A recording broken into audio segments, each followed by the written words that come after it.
Mitsubishi Adventure. So repair tayo ng aircon nya guys, no? So marami siyang preyon. Ang problema niya ay stuck up yung compressor, hindi siya maikot sa internal. So tinanggal ko na dito yung pressure switch para hindi na maunila, no? So yun yung ating gawin dito. Bali magpalit tayo ng buong compressor. Tapos check natin yung system niya kung hindi pa black oil. Ayan. Kasi kung mag black oil, mag-flushing tayo. Okay, so pull out natin tong compressor. Palit tayo ng bagong compressor. Yung evaporator na dalawa ay pull out din natin para ma-cleaning. Ayan, no? So marami pa siyempre yun guys. Right, so share natin to.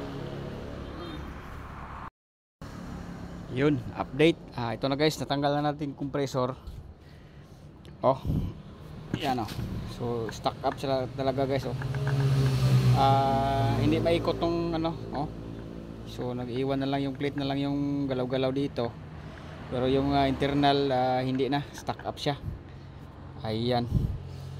So try natin na silipin yung langis dito kung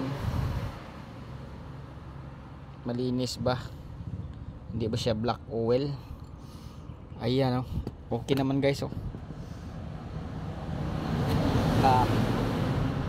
Okay. Parang itim tingnan kasi nasa simento. Butang natin ulit dito sa may plastic para makita natin or makita ninyo yung oil nya. Ayan, oh. Ayan. So hindi siya masyadong black oil, no? Medyo clear pa siya. So mag-flushing lang tayo sa condenser, then magpalit tayo ng dryer nya. Hindi siya totally, kung nag-loose compression to guys, no? Black oil to kasi mag metal to metal siya.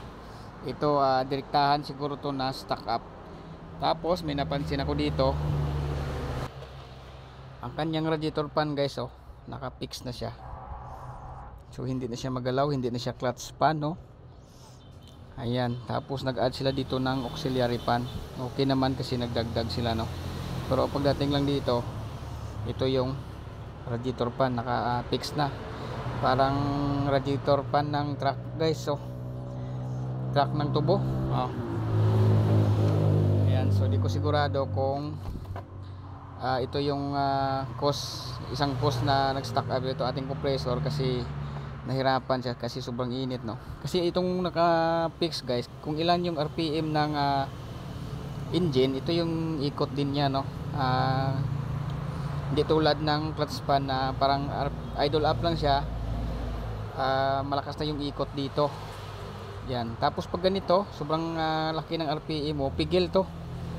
Sobrang umaugong yung engine kasi naka-fix yung ano natin dito, radiator fan, no? So sa mekaniko na itong ano nga guys, yung mga tsuri, kasi aircon lang tayo. Pero ang gawin natin dito guys, kung pwede pa magawa ng paraan to, tanggalin ko tong radiator fan. Tingnan natin kung ano yung nilagay nila na para mag-fix to. Ayan, so hindi ba sila nagbarina din doon sa may ano. Pero pag nagkalso lang sila, no, pwede natin to i-try ibalik sa stock. Yan, maglagay tayo ng silicone oil para maibalik natin sa stock guys, para stock yung performance nya, yung compressor bago kasi para hindi siya mahirapan, no. Ayan, then paganahin natin tong kanyang fan para may additional support siya. So medyo maganda yung cooling system dito sa condenser. Alright, okay, so update. Ito na radiator fan nya. Ano kayong nilagay dito guys, bakit hindi na to umiikot? So tingnan natin sikreto na nilagay nila dito. So buksan natin.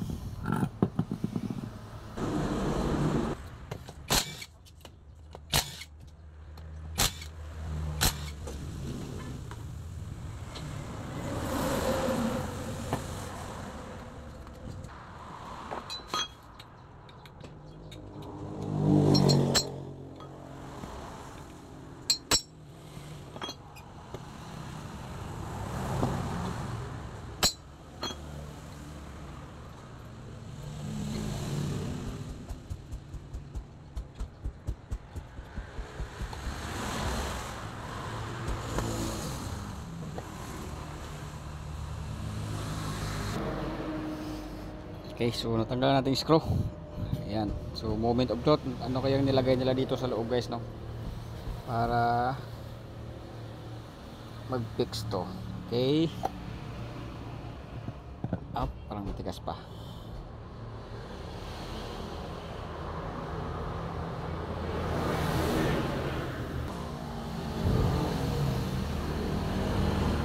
Churan.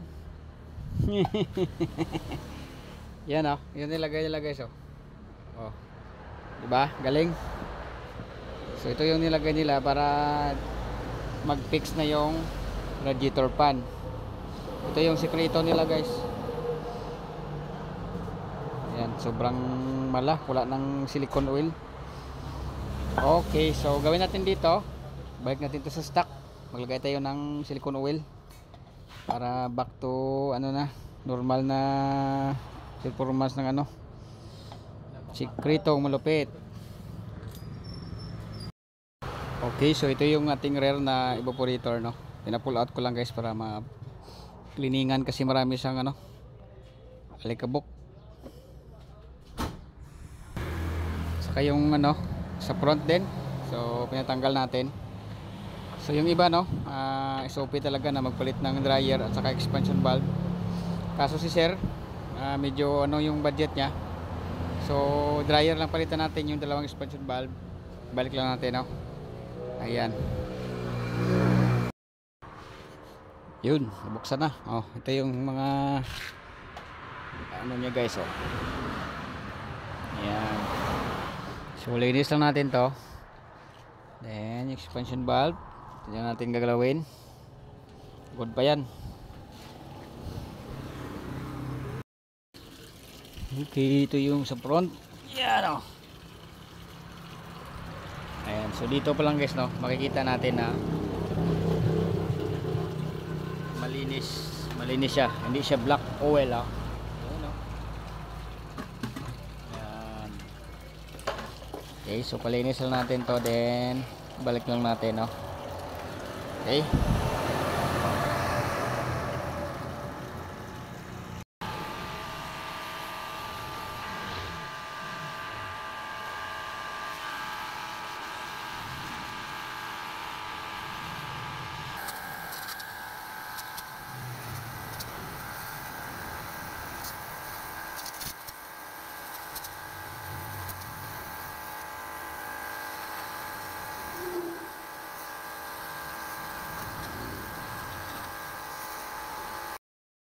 Alright, so ito lang update sa ating adventure guys, no. So nilagay ko na yung radiator pan na nakalagay ay low bed. So mga 5 piraso ng silicone yung nilagay natin. Then yung evaporator na ibalik na rin. Ayan, so may preo na tayo. Okay, so ito yung ating radiator fan. Ayan, smooth na siya guys. So start na tayo.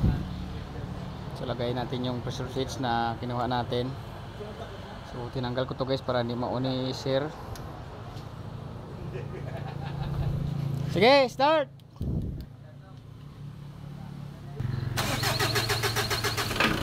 Uy. Yan, lakas ng ating radiator. Okay, owner code.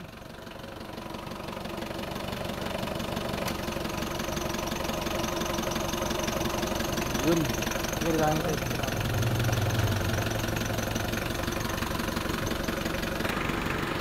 Okay, songpan niya gumagana rin, no? Kaso lang nakasiparar yung switch. Si Manong lang yung nag-on dito sa loob. Doon sa loob, no? Hindi siya sabay sa aircon guys. Bali manual on siya. Ayan, lakas na yung hangin ng ating radiator fan.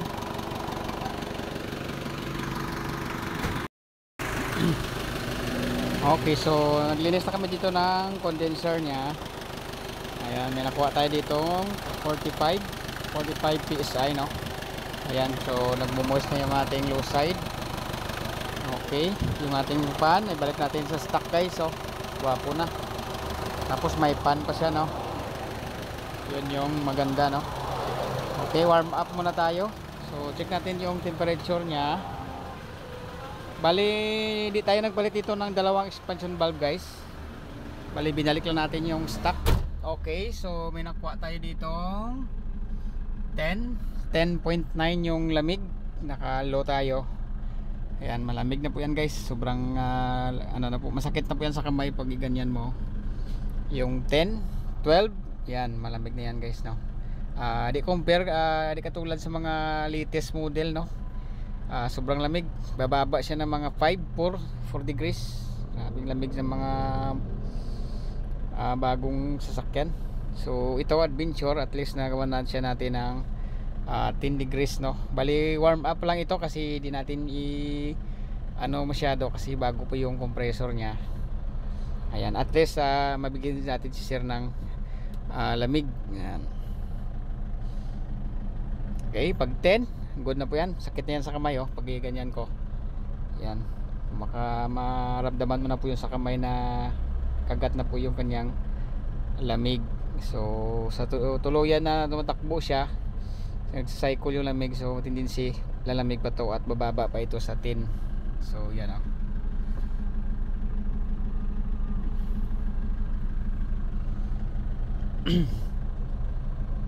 Okay, so ito, yun lang guys ating may share dito. Nakita naman nyo itong ginawa, no, yung radiator nya naka-fix na, so binalik natin sa stock. So di tayo, wala tayong idea or isabi yung sa reason bakit nasira yung compressor, pero okay naman yan guys kasi di natin ma-expected yung mga compressor kung ilang ano, kasi medyo luma naman to. Ito pa yung first na model ng adventure, so medyo luma na siya, no, medyo ilang years na. Ayan, so di talaga natin ma-expected yung compressor kung kailan masira. Okay na po ito guys, thank you for watching.